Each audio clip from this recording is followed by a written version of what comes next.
नमस्कार। Times of Swaraj के खास कार्यक्रम चक्रव्यूह में नीतीश। जी हाँ, इस कार्यक्रम में आप सबों का स्वागत है और मैं हूं संतोष सिंह।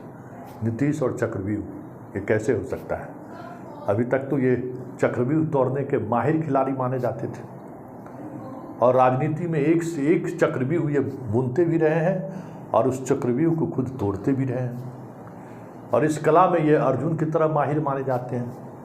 लेकिन पहली बार ऐसा दिख रहा है कि वो खुद चक्रव्यूह में फंसे हुए हैं और उस चक्रव्यूह को कैसे भेदें वो इनकी समझ में नहीं आ रहा है। जी हाँ, ये बात हम इसलिए कर रहे हैं कि कल जिस तरीके से प्रेस कॉन्फ्रेंस से पहले वो पटना के लिए रवाना हो गए, इसमें कोई अचरज वाली बात नहीं है। वो पहले से तय था कि इस बार प्रेस कॉन्फ्रेंस में नीतीश शामिल नहीं हो पाएंगे, चलना है।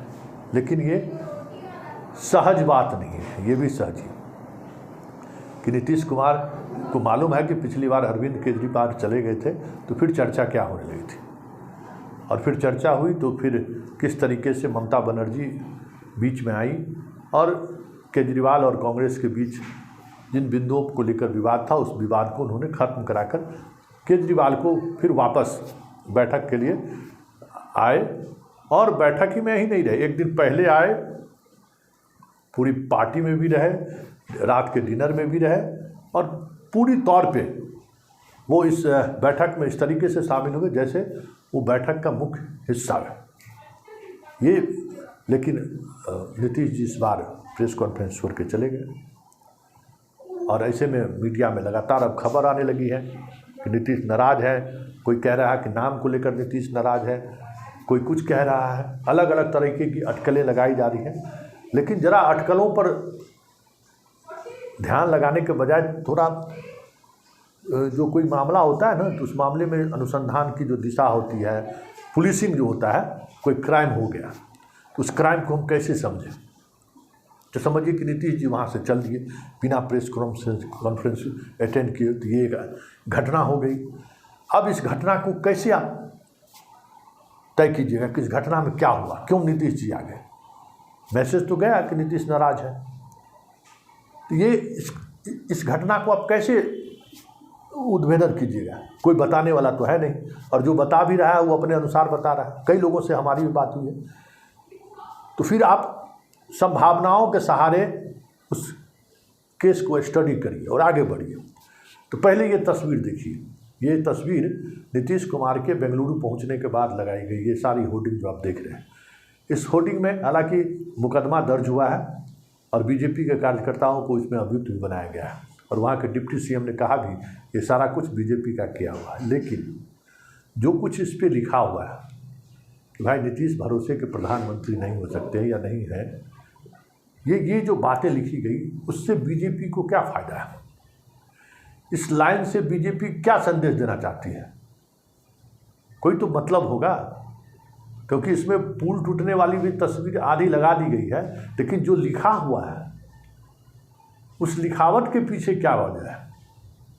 कुछ तो वजह रही होगी और अगर कुछ वजह है तो फिर वहीं से केस का अनुसंधान आप शुरू कीजिए। मतलब आप इसी के सहारे इस पूरे घटनाक्रम को समझिए कि ये पोस्टर लगाने का मतलब कहीं न कहीं इस विपक्षी एकता के बीच कोई न कोई ऐसी बातें चल रही हैं जिसको लेकर नीतीश को ये संदेश देना चाहते थे कि भाई आप भरोसेमंद नहीं हैं।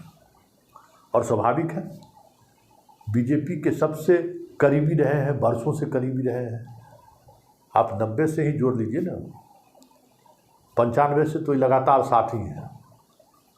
यही 28 साल से साथ हैं, 3 साल हटा के 25 वर्षों का रिश्ता है।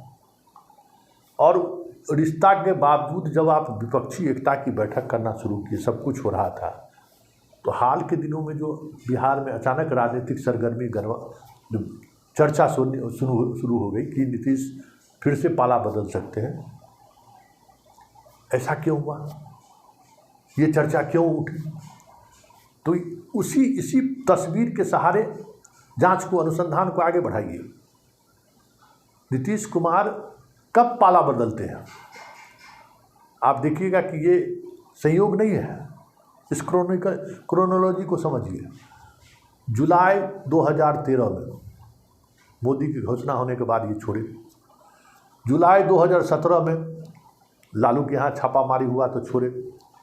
जुलाई 2022 में इस बार गठबंधन तोड़ के इधर आए और अभी जुलाई 2023 है। इन तीनों घटनाक्रम पर अगर गौर कीजिएगा तो गठबंधन बदलने से पहले ये तीनों बार अपने विधायक और सांसद से बात किए, इस बार भी उन्होंने किया। और हंगामा तो तब शुरू हो गया जब ये हरिवंश से मिले, और हरिवंश को लेकर प्रशांत किशोर हो या अन्य जो अखबार में काम करने वाले जो सीनियर पत्रकार हैं वो भी कहते हैं कि मोदी और इनके बीच की कड़ी है हरवंश। हरवंश ही एक ऐसे व्यक्ति हैं जिन पर इन्होंने आज तक कार्रवाई नहीं की, जबकि इनके खिलाफ जिसने भी बयान दिया, चाहे वो नरेंद्र सिंह हो, महाचंद्र सिंह हो, सम्राट चौधरी हो, सबको इन्होंने सदस्यता समाप्त करा दी। लेकिन सदस्यता अभी भी बरकरार है। हम तो फिर तो कुछ तो बात है। तो ये सारी चीज़ें जो चली, एक सप्ताह तक मीडिया से गायब हो गए, कोई बातचीत नहीं हो रहा है, कहीं से कोई खबर नहीं आ रही है, सब लोग चुप थे। प्रवक्ता इनके कुछ कुछ बोल रहे थे, ललन सिंह बोल रहे थे, तो ललन सिंह को लेकर खबर चली कि भाई नीतीश कुमार ललन सिंह से इन दिनों नाराज चल रहे हैं, वो लालू के काफ़ी करीब हो गए हैं। एक अलग तरीके का शगुफा चला। लेकिन जितनी भी इस तरीके की चीज़ें हैं, इस पर जब आप गौर करिएगा तब आप केस स्टडी बढ़िया से कर सकते हैं और उसके पीछे की घटना के पीछे की क्रोनोलॉजी को आप समझ सकते हैं।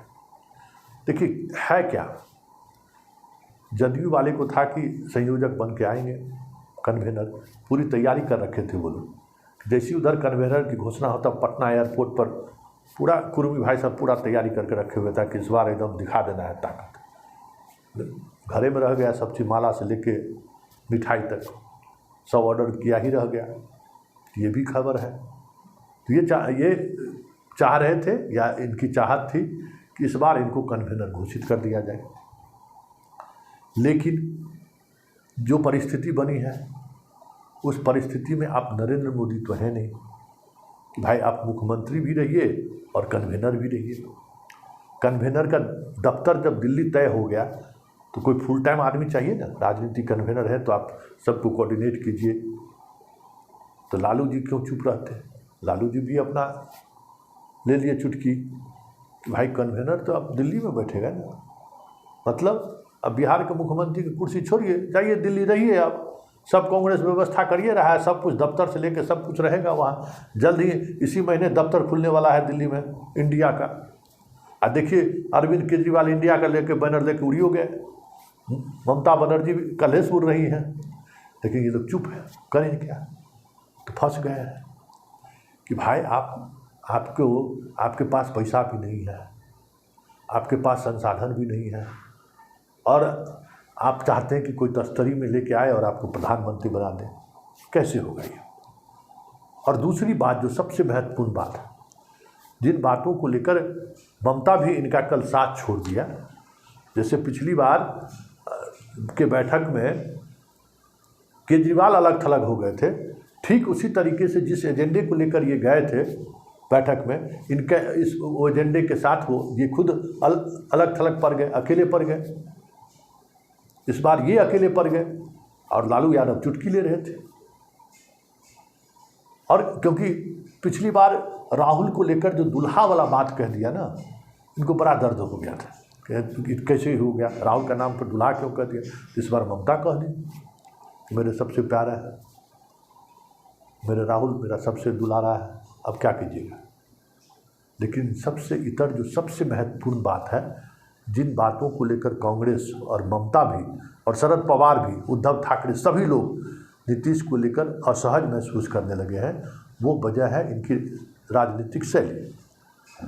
इस दौर में आप देखिए विपक्षी एकता की बैठक के बाद इन्हें ये इस लीड को लेके आगे बढ़ना था। तय यही हुआ था कि आप मोर्चा लीजिए। अखिलेश भी ये मान रही है और कांग्रेस की टीम भी मान रही थी कि ये यूपी के पूर्वी यूपी में प्रवेश करें और मजबूती के साथ वहाँ चुनाव लड़ने की भी बात सोचे। हेमंत सोरेन की भी इच्छा थी, उन्होंने भी कहा था कि भाई आप झारखंड में समय दीजिए, झारखंड में जो कुर्मी मतदाता है उसको साथ लाया जा सकता है। एक बड़ी मजबूती के साथ बिहार, झारखंड और पूर्वी यूपी में आप मजबूती के साथ खड़े हो सकते हैं। लेकिन उस राजनीति पर ये चुप है। भेजे किसको? श्रवण कुमार। भेजे किसको? एक बार अशोक चौधरी को। देखिए सब क्रोनोलॉजी समझिए, देखिएगा कि अशोक चौधरी हाल में गए थे झारखंड, रांची। अभी श्रवण कुमार भी विधानसभा का सत्र खत्म होने के बाद गए कि मतलब कौरम पूरा कर देते हैं। तो ये बात कौरम की नहीं थी, बात थी कि अब आप बाहर निकलिए और जो आप फेस चाहते हैं। अरे भाई, आपको अगर कन्वेनर बनाया जाएगा तो राष्ट्रीय फलक पर आपकी एक अलग तरह की रणनीति होनी चाहिए ना। आप जिस कुर्मी प्रॉड को लेकर आगे बढ़ना चाहते हैं, तो आप गुजरात भी आपके लिए महत्वपूर्ण है। कुर्मी का वोटर महाराष्ट्र में भी, मध्य प्रदेश में भी है, यूपी और बिहार और झारखंड में भी है। बिहार में तो सबसे कम कुर्मी की आबादी है, इससे ज़्यादा झारखंड में कुर्मी की आबादी है, यूपी में इससे ज़्यादा आबादी है, गुजरात की तो बात ही छोड़ दीजिए। तो आप जिस कास्ट पॉलिटिक्स के सहारे इस राजनीति कर रहे हैं, उस राजनीति में तो आप गुजरात को भी साध सकते हैं, आप मध्य प्रदेश में भी को भी साध सकते हैं, आप यूपी के पूर्वी यूपी को भी साध सकते हैं, आप झारखंड को भी साध सकते हैं। इसके लिए जो राजनीति होनी थी, उस राजनीति पर आप चुप हैं। अभी भी आप पुल का उद्घाटन करने ले जाइएगा निरीक्षण करने के लिए, तो आप विभागीय बैठक करते हैं, मलेमास मेला का उद्घाटन करने गए हैं। तो ये सारी चीज़ें ऐसी हैं जो इनके उस पहले मीटिंग में लिए गए निर्णय के ठीक विपरीत है। और इस बात को लेकर सारे विपक्षी दल असहज हैं। विपक्षी दल के तमाम नेता अविश्वास के बावजूद भी नीतीश महत्वपूर्ण भूमिका में रहे ये चाहते हैं, लेकिन इसके लिए नीतीश कुमार को फ्रंट पे आना होगा। मोदी और बीजेपी और संघ को लेकर इन्हें उस नैरेटिव के साथ बयानबाजी भी करनी होगी और एक्शन में भी आना होगा, जो आज की ज़रूरत है, क्योंकि देश दो विचारधाराओं में पूरी तरह से बंट चुका है। ऐसे में बिटवीन द लाइन का कोई गुंजाइश नहीं है। तो जब इस तरीके से पूरे केस को स्टडी आप करिएगा, तब आपको समझ में आएगा कि नीतीश कुमार क्यों चक्रव्यूह में फंस गए हैं। ये चाहते हैं कि हमें लोग तस्तरी में लाकर दें, ये संभव है क्या? और यही नीतीश फंसते हुए दिख रहे हैं। और इस बार आप ये कह कर कि हम उस खेमे में जा सकते हैं, ऐसी संभावना बनाकर आप बिहार को तो आप ब्लैकमेल कर सकते हैं, लालू को ब्लैकमेल कर सकते हैं, उनको बेटे को मुख्यमंत्री बनाना है। ममता, केजरीवाल, उद्धव ठाकरे, शरद पवार और कांग्रेस क्यों इसमें पड़ेगा? स्टालिन क्यों आपके इस खेल में पड़ेगा? अगर आप जाना चाहते हैं तो जा सकते हो, लेकिन आप अगर यहाँ हो तो पूरे भरोसे के साथ रहिए और मजबूती के साथ रहिए। और पहली बैठक में जो चीज़ों पर जिन चीज़ों पर चर्चा हुई थी, उस पर आप राजनीतिक रूप से आगे बढ़िए। अब आप बिहार के राजकाज को लेकर जो चीज़ें दिखा रहे हैं, उससे ज़्यादा ज़रूरी है कि आप राजनीतिक रूप से अपने आप को मजबूती से आगे लाइए। तभी आप कन्वेनर बनते भी हैं तो एक मजबूती के साथ लगेगा कि मोदी को जवाब देने वाला कोई व्यक्ति सामने खड़ा है। लेकिन जब आप वाजपेयी की तारीफ़ कीजिएगा, अडवाणी की तारीफ़ कीजिएगा, संघ पे चुप्पी साध लीजिएगा और मोदी को लेकर अगर आप आक्रामक दिखिएगा, तो फिर ऐसी स्थिति में आप पर कौन भरोसा करेगा? आपको विपक्ष प्रधानमंत्री बना भी दे और चंद महीनों बाद आप बीजेपी के साथ मिलकर सरकार बना लीजिए, कोई इसमें तो कोई अचरज की बात नहीं है। आप करते रहें, कर लेंगे। जहाँ इतना बड़ा अविश्वास है, ऐसे में नीतीश कुमार को अभी बहुत कुछ सेक्रीफाइस करने की ज़रूरत है। तभी विपक्षी एकता को लेकर जिस मुहिम की शुरुआत इन्होंने शुरू की है, मुहिम में शामिल तमाम दल तब फिर उसी भरोसे के साथ इनसे जुड़ सकते हैं।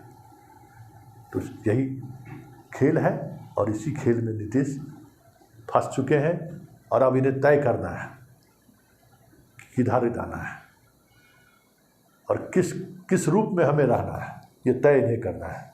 देखिए आगे आगे होता है क्या, लेकिन राजनीति यही इसी को कहते हैं। और इस सियासत को समझने के लिए पुलिस की तरह अनुसंधान कीजिए।